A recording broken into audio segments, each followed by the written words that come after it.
galerinha! Aqui é a Sabrina, sua audiobooker preferida. Gostaria de apoiar o canal? Chave Pix na descrição. Obrigada pela ajuda. Dito isso, vem ouvir comigo. 13. Um dia no Forte da Floresta. O Forte da Floresta, uma pequena aldeia, situava-se a apenas 17 quilômetros de Uís. Uma pracinha, algumas casas em volta, uma igreja, um bar e nada mais, onde viviam algumas pessoas idosas. Os mais jovens já tinham havia muito tempo ido para a cidade grande, pois era nesse lugar insignificante que Stack tinha de cumprir sua última tarefa. Sábado de manhã ele encheu os pneus da velha bicicleta de tio Gervásio e foi pedalando para o Forte da Floresta. Foi fácil e agradável. Em Equilibrium, ele tinha andado muito de triciclo. No caminho, ele pensava em sua volta de Equilibrium dias atrás. Foi uma volta bem mais calma do que as anteriores. É que os jornalistas estavam descontentes porque ele não quis contar o que acontecera. Por isso, eles não fizeram tanto ruído sobre a sétima tarefa. Claro que a notícia saiu nos jornais, mas não como a grande manchete de primeira página. A cadeira de pedra do Forte da Floresta. Tio Gervásio só se lembrava vagamente de alguém dela ter caído havia muitos anos. Tome cuidado, Stack, dissera a ele. Embora os ministros desta vez tenham se mostrado mais conciliadores, minha confiança neles é 0%. Stack riu ao pensar em seu amável tio. Ao longe viu uma pequena torre. Devia ser o Forte da Floresta. Ele estava curioso por saber que dificuldade poderia existir em subir numa cadeira de pedra. Em 10 minutos ele chegou ao vilarejo. Por pouco não saiu de seus limites de tão pequeno que era. Na praça, enquanto encostava a bicicleta numa tilha, ele viu a cadeira de pedra. A tal coisa tinha sido construída com toscos blocos de rocha e tinha a forma de uma poltrona antiga. Em volta havia uma cerca de ferro com pontas afiadas. O portão da cerca estava fechado com uma corrente e um cadeado. Pregada no portão havia uma placa de madeira. A tinta estava desbotada e a placa um pouco torta, seguramente devido à ação do vento e da chuva. Havia algo escrito. Antigamente teriam sido letras douradas, mas Stack só identificou uns garranchos sujos, aqui faltavam pedaços. Só com muita dificuldade conseguiu decifrar o que poderia estar escrito. Os bens para os herdeiros, não há outra maneira. Vai morrer na certa quando sentar nesta cadeira. Obrigado pelo conselho, balbuciou Stack com sarcasmo. Eu não tenho herdeiros, não tenho dinheiro nem bens. Se fosse por isso, eu poderia tranquilamente sentar na cadeira. Mas como estou vivo e posso morrer... Apesar da advertência, ele não via nada na cadeira que pudesse representar qualquer perigo. Blocos de pedra mal encaixados, quase amontoados sem nenhum cuidado. Uma coisa feia e de mau gosto, mas aparentemente uma construção sólida. Stack tentou forçar o portão enferrujado, mas este estava bem fechado. A não ser por uns 3 pardais, Stack era a única coisa viva que se movia na praça. Ele decidiu deixar a cadeira de lado e foi saciar sua sede no bar utilizando o pouco dinheiro que lhe dera tio Gervásio. Era um boteco igual a todos os botequins das pequenas cidades do interior num começo de tarde. Havia um par de mesas cobertas com toalhas de pano, umas cadeiras de madeira em volta e uma serpentina de servir chopp. Depois de ter chamado algumas vezes dizendo, tem gente aí? Apareceu uma mulher de seus 50 anos. Ela o observou desconfiada, aproximando-se balançando o corpo como se tivesse pé chato e perguntou o que ele queria.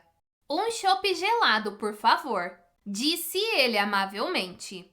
Stack deliciou-se ao observar a maestria e a calma da dona do bar. Ela levou 10 minutos na operação, lavando e sacudindo o copo até deixá-lo inteiramente enxuto, para só então enchê-lo de chopp com a espuma compacta na medida certa, 3 dedos. Um chopp assim não se bebe em qualquer lugar. Não há cerveja que lhe chegue aos pés.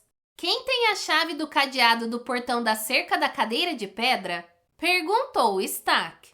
Minha velha tia espiritualina da vila. Ela mora perto da tilha. Respondeu a dona do bar com a voz pausada.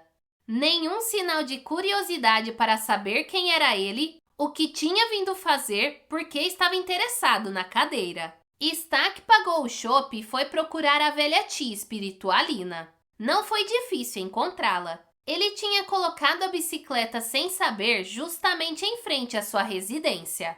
Ela estava em casa, sem dúvida, pois era muito velha e fraca para andar mais de 10 metros sozinha. Na sua boca murcha e pálida via-se ainda um dente encardido. As costas curvadas pelo reumatismo, o nariz salientando-se no rosto magro. Stack pensou que ela se parecia muito mais a uma bruxa do que Pantaar a um feiticeiro.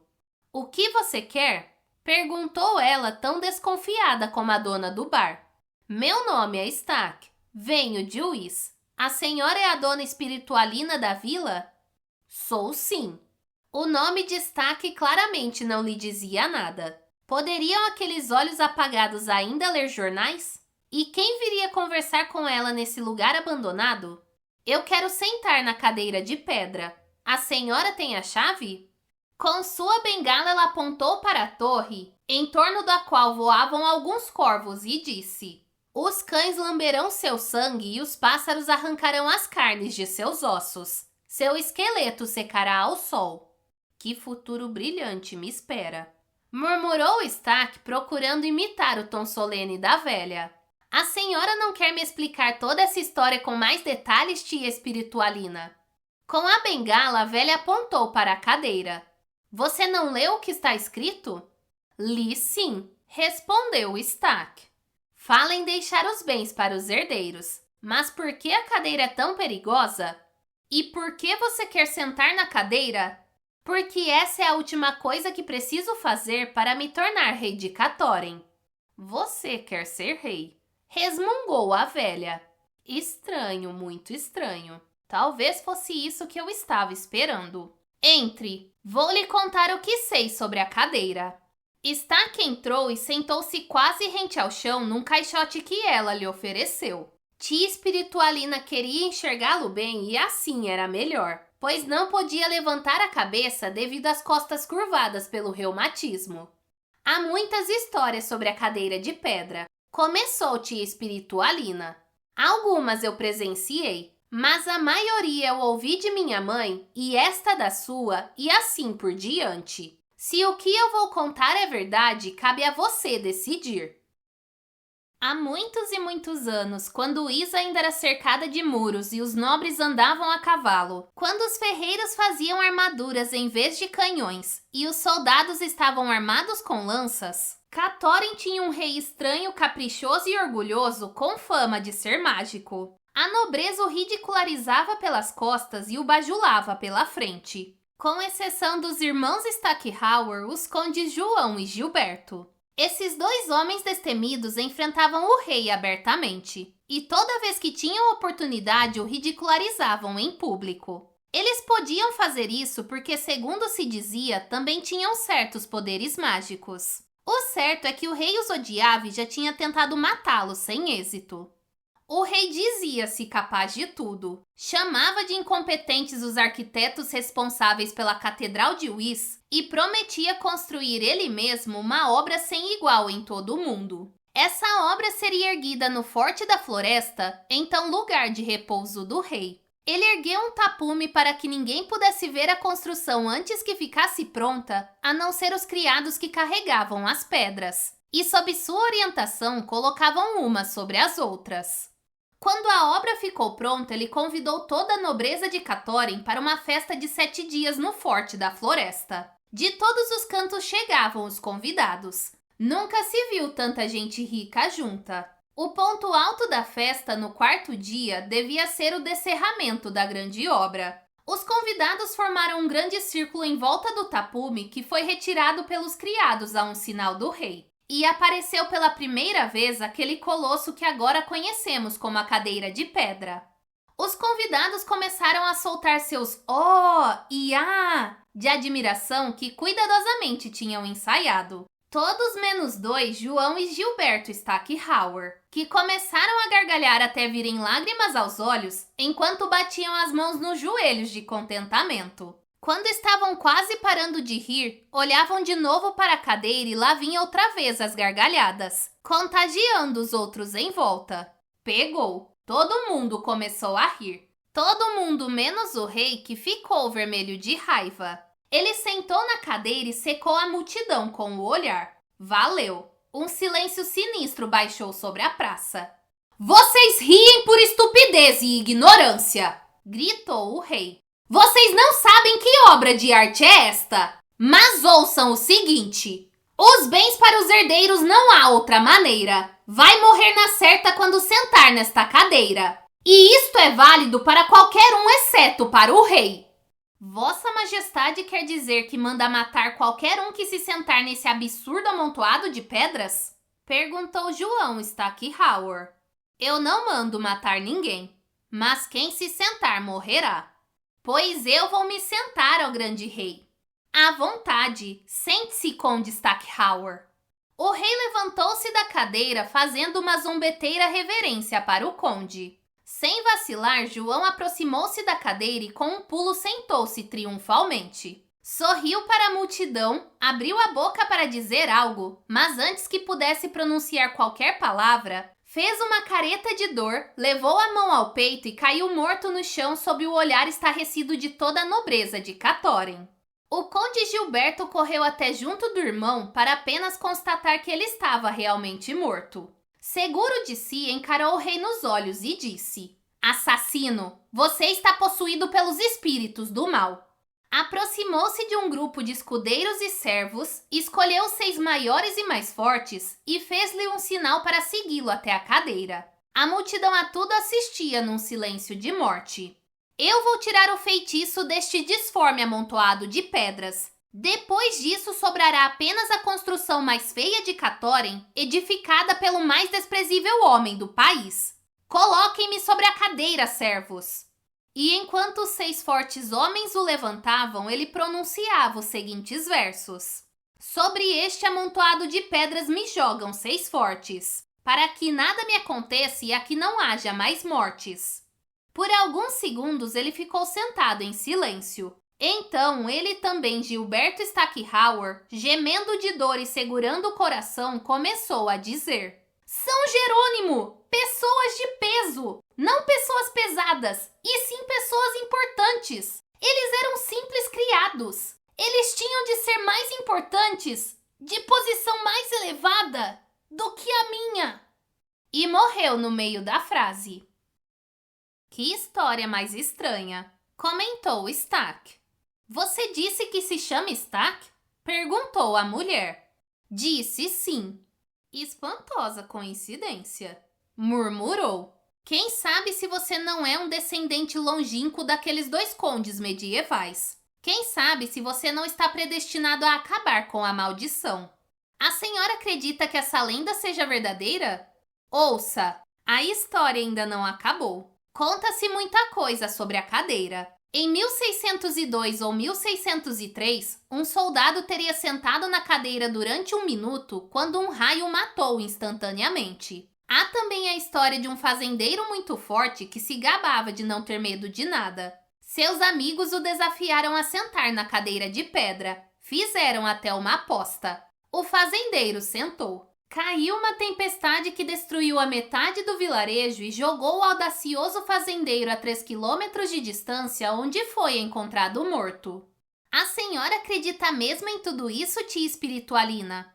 Quem sabe no que se deve acreditar? Aqui no vilarejo, de modo geral, as pessoas acreditam que o conde Stackhauer, antes de morrer, queria dizer o seguinte: a maldição da cadeira de pedra desaparecerá se alguém for colocado sobre ela por 6 pessoas socialmente mais elevadas. 6 pessoas mais importantes e não mais fortes. Mas deixe-me contar-lhe o que eu vi pessoalmente.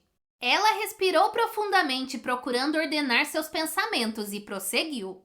Foi há pelo menos 50 anos. Nossa aldeia tinha muito mais habitantes naquela época.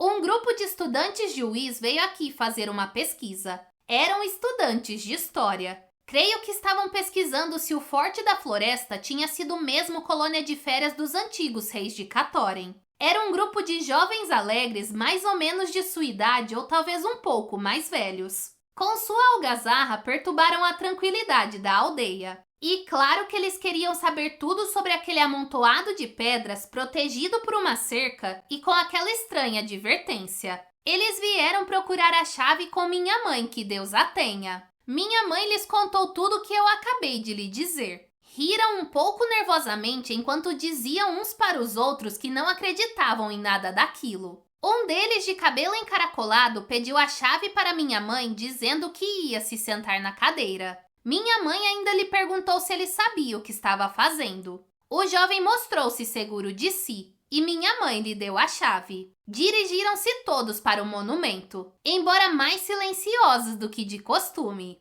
O de cabelo encaracolado abriu o portão e entrou. Seu rosto estava tenso, mas com saltos ágeis sentou-se na cadeira. Por um momento lá ficou sentado num silêncio de morte. Em seguida, os outros jovens começaram a gritar: "Viva o nosso rei Pedro!" Ah, é verdade, ele se chamava Pedro.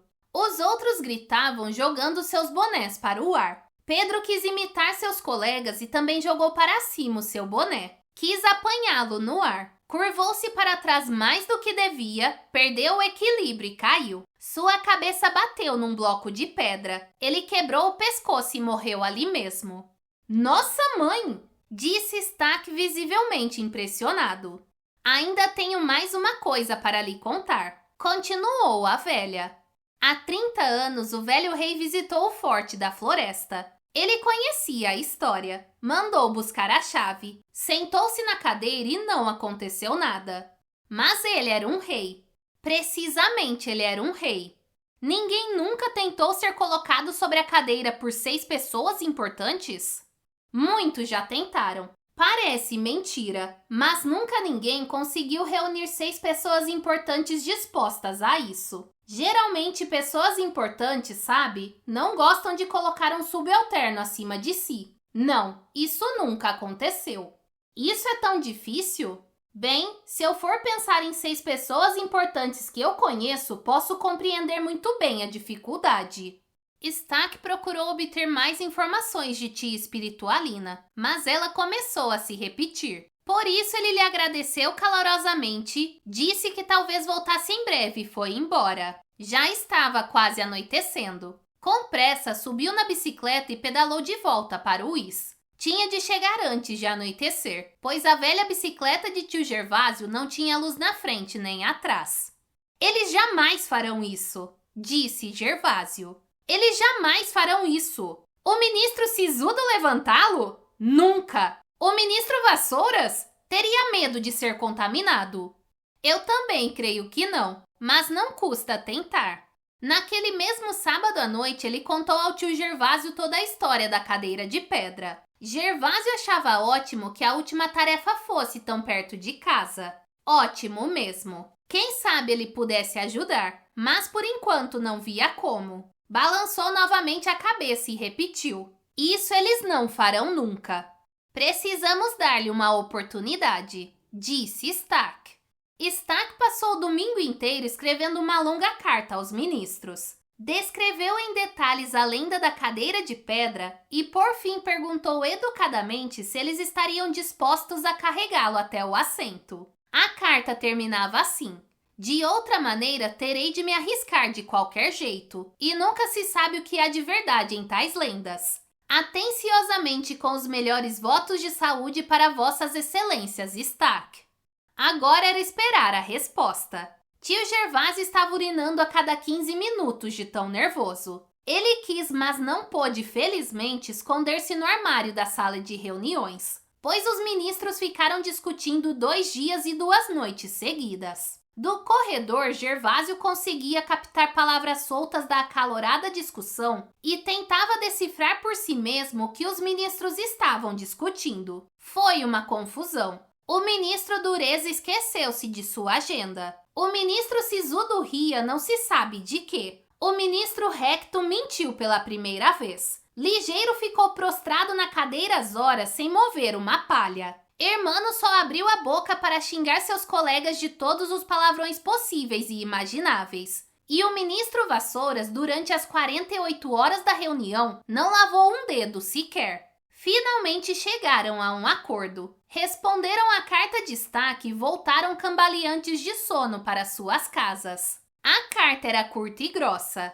Depois de ampla consideração, decidimos que nada justifica que atendamos seu pedido. Assinado atenciosamente, sisudo, recto, ligeiro, hermano, dureza, Vassouras. Apesar de ter previsto a resposta, Gervásio ficou profundamente deprimido. Mas Stack parecia não estar muito preocupado. Pelo menos foi assoviando uma alegre canção que ele saiu para passear com Ladino. É uma pena para eles, comentou antes de sair. Perderam sua chance de continuar ministros. Azar deles. E saiu como se já fosse o rei. Stack foi para o centro de Wyss, comprou alguns selos, acenou alegremente para as pessoas que o cumprimentavam de todos os cantos e dirigiu-se para a sede da Associação dos Jornalistas de Wyss. Foi imediatamente cercado de repórteres que queriam saber como estava progredindo sua última tarefa. Às 1000 maravilhas, respondeu. Eu estive no Forte da Floresta e constatei que a cadeira de pedra é muito sólida. Seguramente não vai desabar com o meu peso. Ouçam, hoje é 7 de novembro. De manhã a 8 dias, sexta-feira, 15 de novembro ao meio-dia, pretendo sentar-me na cadeira. Sem pressa voltou para casa. Tio Gervásio estava trabalhando no palácio. Com isso, Stack teve o sossego necessário para escrever uma série de cartas. A primeira para Kim. Perguntou-lhe como ia com a geometria, se já estava compreendendo tudo, o que era mais gostoso, as letras numa frase durante uma análise sintática ou as letras de uma gostosa sopa de macarrão. Quando ela teria férias e se eles poderiam passá-las juntos. Porque, concluiu a carta, serei um grande mentiroso se não disser que acho você muito simpática. Em seguida, ele escreveu uma carta aos pais de Kim, agradecendo os travesseiros que a filha trouxera por ocasião da execução da tarefa 4A, a apetitosa torta de maçã e tudo mais que tinham feito por ele. Contou sobre as outras tarefas que teve de executar, relatou todas as histórias em volta da cadeira de pedra, disse que os ministros tinham se recusado a ajudá-lo e informou que pretendia, no dia 15 do mês em curso, sentar-se na cadeira e pediu que eles preparassem os fogos de artifício para a festa. Em seguida, escreveu a todos os outros prefeitos agradecendo-lhes a hospitalidade e a amabilidade. Ao prefeito de Ecumênica perguntou como estavam sua mulher e os filhos e se a grande igreja unificada estava dando certo, se os trabalhos de reconstrução da prefeitura e de sua casa já estavam adiantados. Na carta ao prefeito de Fumaceira perguntou se todos na cidade já estavam bronzeados. Enfim, escreveu a todos, não esquecendo de mencionar em todas as cartas o que seria a tarefa número 7 e seus planos para o dia 15 de novembro. Quando Gervásio chegou, Stack estava com cãibra nos dedos de tanto escrever. Depois de colocar as cartas no correio, passou a noite jogando dominó com o tio. Na manhã seguinte, todos os jornais estamparam na primeira página que sexta-feira seria o dia. Em quase todos os jornais havia descrição detalhada da história da cadeira de pedra. Seguramente muitos repórteres estiveram visitando tia Espiritualina. O Correio de Catória, em editorial, aconselhou os ministros a ajudarem Stack, mas ao lado publicou a notícia de que os ministros se recusaram a responder se o ajudariam. Durante o jogo de dominó, Gervásio, cada vez mais nervoso, suplicou a Stack que desistisse. Espere um pouco, respondeu Stack despreocupadamente. Tudo vai dar certo. Durante toda a semana, tio Gervásio era a própria imagem da preocupação. E o jovem sobrinho a calma em pessoa. Não estava nem aí. Na quarta-feira à noite, enquanto jogavam outra partida de dominó, tocou a campainha. Ao abrir a porta, Stack deu com Kim e seu pai. Kim pulou em seu pescoço e sapecou-lhe um beijo atrás do outro, obrigando o prefeito de Polvorinho a esperar que o fogo baixasse para então poder apertar a mão de Stack. Entrem, disse Stack. Que bom que chegaram! O pai de Kim e Gervásio se apresentaram enquanto Stack recolhia as pedras de dominó e Kim ia para a cozinha fazer café. Você não ficou surpreso com nossa chegada? Perguntou o prefeito de Polvorinho. Não, respondeu Stack. Sinceramente, eu já o esperava, porque sei que o senhor é uma pessoa boa e generosa. Incrível! Disse o prefeito a Kim, que entrava com uma bandeja de café. E nós que pensávamos que íamos surpreendê-lo. Mas foi uma surpresa que Kim tenha vindo. Com isso eu não contava. Apressou-se Stack em dizer: será que seria muito pedir para me explicarem o que está acontecendo? Não estou entendendo nada, disse Gervásio.